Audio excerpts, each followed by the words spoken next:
Sa isang laban na puno ng emosyon, tibay ng loob at matinding depensa, naghatid ng Akari Power Chargers ng isa sa pinakamalalaking panalo sa kasalukuyang conference matapos nilang putulin ang winning streak ng Creamline Cool Smashers sa 4 na set, 25-21, 28-26, 17-25, 25-21 sa Premier Volleyball League All-Filipino Conference. Para sa maraming fans, tila imposible itong mangyari. Mainit ang Creamline, may momentum, at kilala sa kanilang kakayahang bumalik sa laban kahit alanganin na. Pero sa gabing iyon, ibang klasing Akari ang pumasok sa court. Mas matatag, mas organisado, at mas gutom sa panalo. Sa unang set pa lang, makikita na agad ang kumpiyansa ng Akari. Hindi sila nagpakita ng takot laban sa powerhouse na Creamline. Pinangunahan ni Ivy Lacsina ang opensa habang nagbibigay ng solid na suporta sina Gretchel Soltones at Eli Soyod. Ang kanilang kombinasyon ng power hits at smart shot selection ang nagbigay ng early control sa Chargers. Samantala, kahit may mga scoring run ang Creamline sa pangunguna ni Gemma Galanza at Tots Carlos, hindi nagpatalo ang depensa ng Akari. Sa huli, nakuha ng Akari ang unang set, 25-21, isang malinaw na pahayag na handa silang makipagsabayan.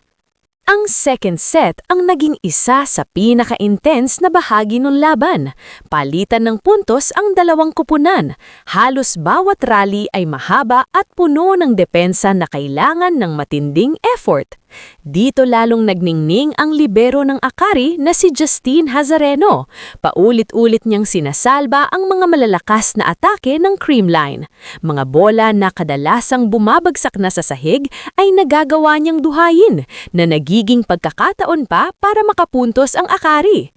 Umabot sa extended play ang set hanggang 28-26 at sa dulo, mas naging kalmado ang Chargers sa crucial moments.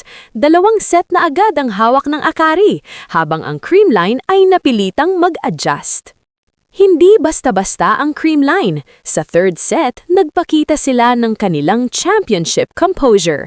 Mas naging agresibo ang kanilang opensa at mas naging epektibo ang kanilang blocking. Pinangunahan muli ni Galanza at Carlos ang scoring run, habang ang middle presence ni Pangs Panaga at Bea De Leon ay nakatulong upang pigilan ang momentum ng Akari. Dahil dito, nakuha ng Creamline ang set, 25-17, at nagsimulang mabuhay ang posibilidad ng isa na namang comeback, isang bagay na kilalang kilala na sa Cool Smashers. Sa fourth set, nagpakita ng tunay na maturity ang Akari. Maagang sumabog ang opensa ni Soyod na naghatid ng sunod-sunod na puntos upang itulak ang Chargers sa 73 na abante. Habang tumatakbo ang set, nagpatuloy ang dominansya ng Akari sa depensa. Isa sa pinaka-highlight na eksena ang spectacular left-hand dig ni Hazareno na nagbukas ng pagkakataon para sa two-handed dump ni Soltones. Dahil dito, lumaki ang lamang ng Akari hanggang 2011, pero tulad ng inaasahan, hindi sumuko ang Creamline. Sa huling bahagi ng set, nagkaroon sila ng rally sa pangunguna ni Galanza at Carlos na naglapit sa score 21-24. Dito nasubok ang composure ng Akari. Sa halip na pilitin ng kanilang pangunahing attackers na medyo napipigilan na ng Creamline blocking, gumawa ng matalinong desisyon ang setter na si Mars Alba. Ibinigay niya ang bola sa hindi inaasahang opsyon, si Chini Tagaod, at sa isang malakas na attack, tinapos ni Tagaod ang laban. 25-21. Game over.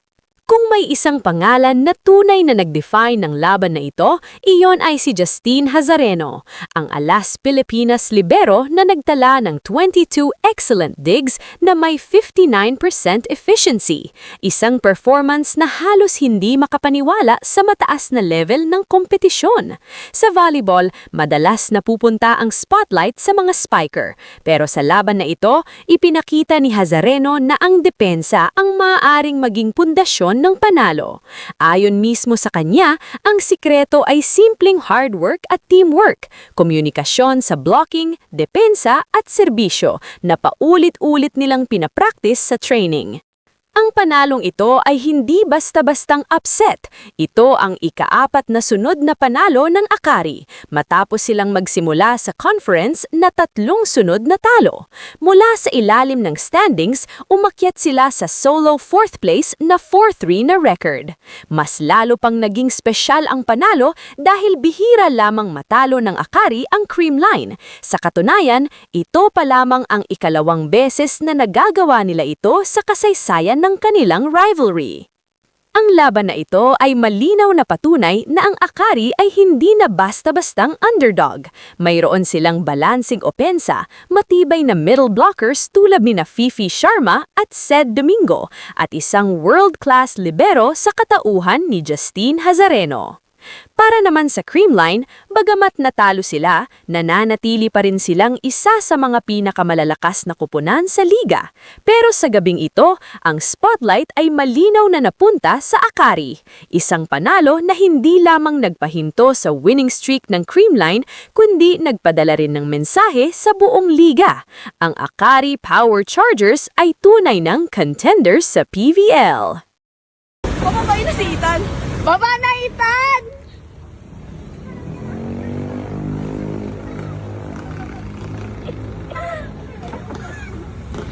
Parang may kumakatok. May naiwan ba? May naiwan? Parang may kumakatok dyan. Parang may kumakatok. Wait lang, may kumakatok. Aso lang yan, aso! Ay, aso? Aso. Ah, dyan lang yun. Ba't nagkain ka naman dyan, ah? May flashlight yung dog. Ay! Ibang dog to! Ba't may flashlight yung dog? Ala na, wala na yung susi. Eh, nasuffocate. Let's see. Nasakit? Pawis na. Ay! Mali ka na naman. Ano yung pawis na pawis? Suffocate?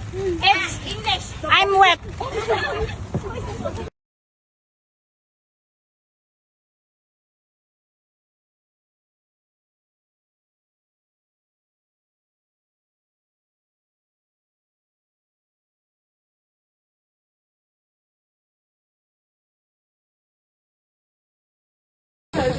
Hindi mo naman sinabing may kadate ka.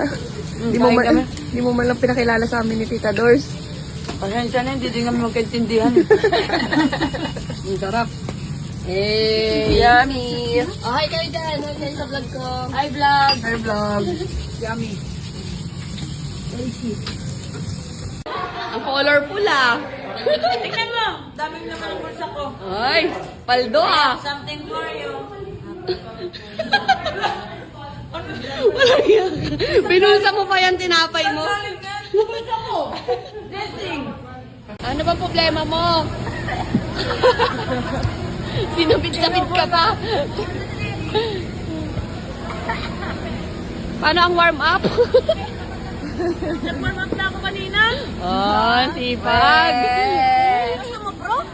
Bro? Ano, may pops yan? Oh. Bawis na ako kanina pa. Oh. Ano chismis sa inyo? Chismusa.